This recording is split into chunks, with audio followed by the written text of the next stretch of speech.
I never thought I'd fall right through. I fell for every word you said.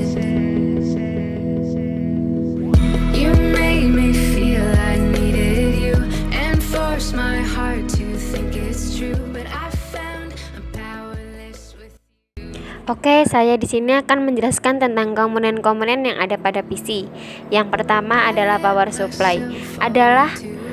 Power supply bisa juga disebut dengan sebuah komponen yang berfungsi mengubah arus menjadi DC dalam konteks perangkat komputer. Power supply sangat dibutuhkan karena komputer hanya dapat bekerja melalui tegangan DC. Tak heran apabila power supply rusak, maka arus DC menjadi tak seimbang sehingga akan terjadi kerusakan pada bagian-bagian komputer lainnya.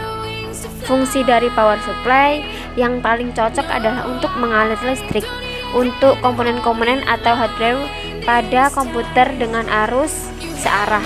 Arus listrik yang masuk ke dalam power supply berupa arus bolak-balik kemudian dikonverter atau dirubah menjadi arus arah. Dan yang selanjutnya adalah DRAM, merupakan salah satu memori yang hanya bisa dibaca atau read only, tidak bisa ditulis atau diubah. CD-ROM hanya bisa membagi kepingan CD. Perangkat yang berlubang di tengah permukaan ini biasa digunakan untuk menyetel kaset film sehingga dapat ditonton di layar monitor. Satuan kecepatan membaca CD-ROM adalah megabit/byte. Serta yang selanjutnya adalah hard disk.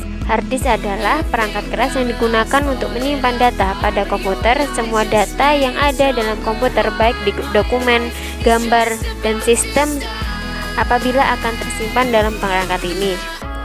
Dan juga yang paling penting adalah motherboard, adalah papan sirkuit yang tersusun atas beberapa komponen utama yang saling terhubung. Di dalam beberapa motherboard terdapat CPU atau disebut dengan Central Processing Unit, adalah sebuah perangkat keras yang menjadi pusat pemrosesan data. CPU jika dikaitkan dengan struktur tubuh manusia ibarat otak. Jika otak manusia sebagai pusat kendali tubuh seperti bergerak, mendengar, atau berbicara, demikian pula dengan CPU. CPU mengontrol sebuah aktivitas komputer sehingga mampu mengeluarkan objek visual pada layar monitor. Dan juga ada dengan hard drive. Ini perangkat yang bertugas menyimpan seluruh perangkat kamu di komputer. Hard drive atau yang bisa disingkat dengan HDD adalah memori internal dalam komputer yang bersifat permanen. Artinya, data yang tersimpan dalam HDD akan bertahan selamanya. Data tidak dihapus pengguna atau perangkat mengalami kerusakan. Juga dengan RAM.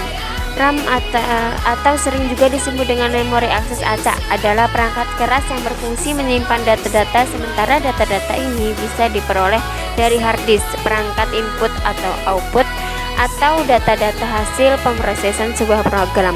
Bukan hanya itu, data tersebut juga diambil secara acak-acak.